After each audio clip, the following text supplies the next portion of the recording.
Salut à tous, aujourd'hui on va parler d'un jeu assez atypique.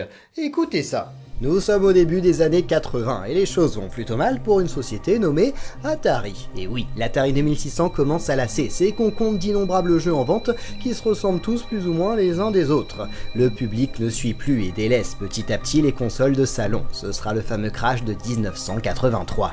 La Warner, propriétaire d'une partie de la firme, décide de conserver la seule branche rentable, celle de l'arcade, renommée pour l'occasion Atari Games. Au sein de la compagnie, un petit groupe de développeurs travaille justement sur un nouveau titre.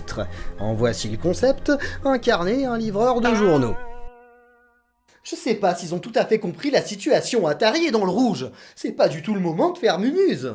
C'est vrai quoi, ce que recherchent les joueurs, ce sont des aventures épiques. Incarner un héros qui distribue des mandales à tout un tas de monstres ou de malfrats. Ou encore être dans la peau d'un pilote de vaisseau spatial qui doit repousser une horde d'envahisseurs. Pourquoi pas même un jeu d'homme qui part sauver une princesse. Mais pas un livreur de journaux quelconque. Ça, on peut le faire dans la vraie vie. Et c'est pas rigolo du tout. Enfin, ils n'en font qu'à leur tête puisque le jeu envahit les salles en 1984. Je vous propose qu'on observe tous ensemble le fiasco que ça va être.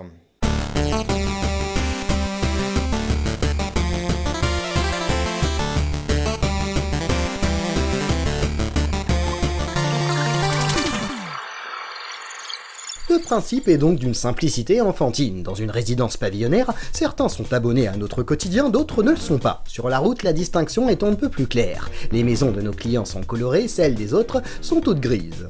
Si pour m'abonner je dois repeindre ma maison en tout plein de couleurs, ah bah je laisse tomber.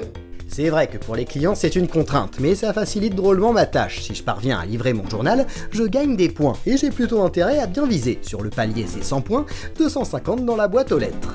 Le truc c'est que ça m'arrive assez régulièrement de louper ma cible, et je paie cash mon absence de précision. Les clients qui ne reçoivent pas leur journal se désabonnent dès le lendemain. Les pauvres sont obligés de repeindre leur maison en gris. Et puis surtout, moi, la journée suivante ça me fait des clients en moins, et du coup, une diminution du nombre de points sur ma fiche de paie.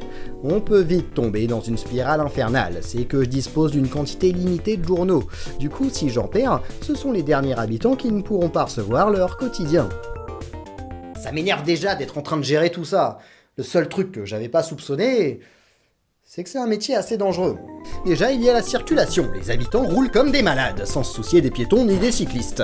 Il y a les bouches d'égout dans lesquelles se coincent régulièrement mes roues, les cabots qui s'amusent à me courir après, d'ailleurs à présent j'ai horreur de ces sales bêtes, les ouvriers qui font des travaux, les gamins qui jouent avec leur voiture téléguidée, non mais ils peuvent pas faire ça ailleurs. Ça devient rapidement un véritable parcours d'obstacles, et comme si cela ne suffisait pas, une fois ma tournée terminée, mon patron en organise un, avec des cibles à atteindre et des tremplins. Peut-être dans le but de m'exercer, je sais pas, en tout cas, ça me défoule bien.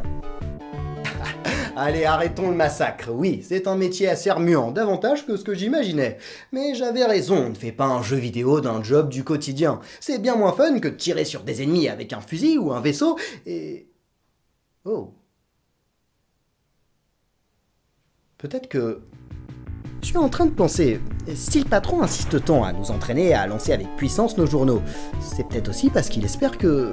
Je vais essayer quelque chose, ça peut paraître un peu bête, mais... Oui, ça marche. Je peux dégrader les propriétés de ceux qui refusent de s'abonner. Ça me permet de me venger de tous ces imbéciles sur la route et ça me fait gagner des points. Eh bien, je peux vous dire qu'il va falloir que j'en ramasse des journaux parce que je vais faire un carnage. Je brise des vitres, je casse des sculptures et je profane même des pierres tombales. Bon, ok, je vais peut-être un petit peu loin, mais si ça peut leur donner goût à la lecture, je ne m'en prive pas.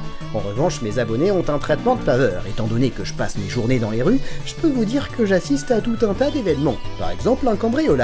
Si le malfrat cherche à entrer dans une maison d'un non-abonné, je le laisse vaquer à ses occupations. En revanche, s'il a de temps de dévaliser un de mes clients, je lui envoie un journal en pleine face. Allez, ça leur apprendra un petit peu. Oh, on est déjà mercredi, il faut que j'entame ma nouvelle journée.